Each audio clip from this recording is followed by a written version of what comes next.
नमस्कार, सिमर express news में आपका बहुत बहुत स्वागत है। मैं हूं आपके साथ दीप्ति। आइए ले चलते हैं आपको ताजा तरीन खबरों के साथ।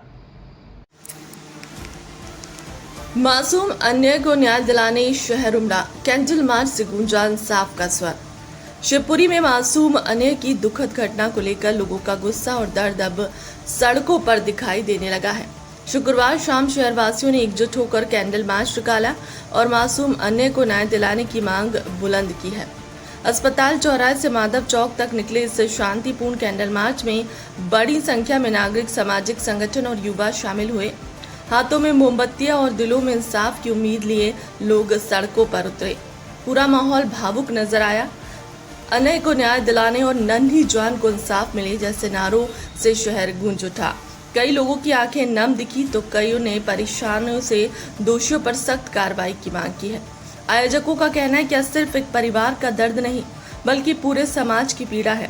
उन्होंने मामले की निष्पक्ष और जल्द जांच की मांग करते हुए कहा कि दोषियों को कड़ी से कड़ी सजा मिलनी चाहिए।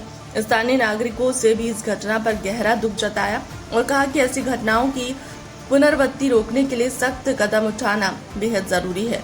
शांतिपूर्ण तरीके से संपन्न हुए इस कैंडल मार्च में लोगों ने एक स्वर में मासूम अन्य को न्याय दिलाने का संकल्प लिया। सिमर एक्सप्रेस न्यूज के लिए शिवपुरी से अनुराग कटारे की रिपोर्ट।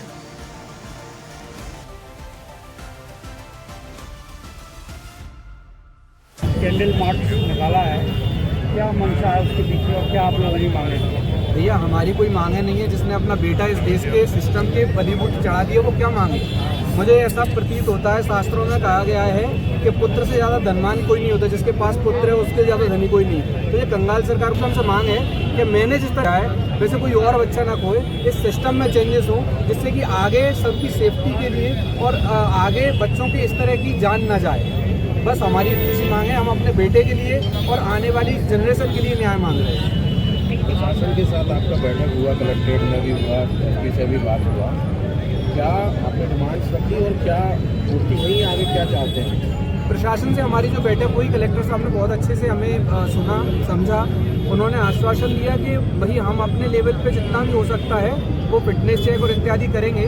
उन्होंने किया भी, लेकिन बात ये है कि जो प्रमुख दोषी हैं उन पर कार्रवाई होना आवश्यक है, जो नहीं हो पा रही है। हमारी मांग यही है कि जो प्रमुख दोषी हैं उन पर कार्रवाई हो, उनकी गिरफ्तारी हो। अभी तक ड्राइवर खुलेआम घूम रहा है, सिलेंडर खुलेआम घूम रहा है, उनकी बस बिना किसी जांच के, अतिरिक्त जांच के पूर्णतः चल रही हैं। अभी जो आरटीओ वगैरह को निर्देश दिए गए हैं उसके हिसाब से वो चेक कर रहे हैं, लेकिन मुझे नहीं पता कि अभी तक कोई बस उनकी पकड़ में आई है और इस तरह की निकली है। मैंने उस बस के बारे में चेक किया था, उसके नाम पर 15 चालान है, जिसमें फिटनेस से रिलेटेड, फायर एक्सटिंग्विशर से रिलेटेड, एग्जिट गेट से रिलेटेड, एग्जिट खिड़की से लेके सारी चीज़ों, आपातकालीन खिड़की से लेके सब चीज़ों के चालान थे।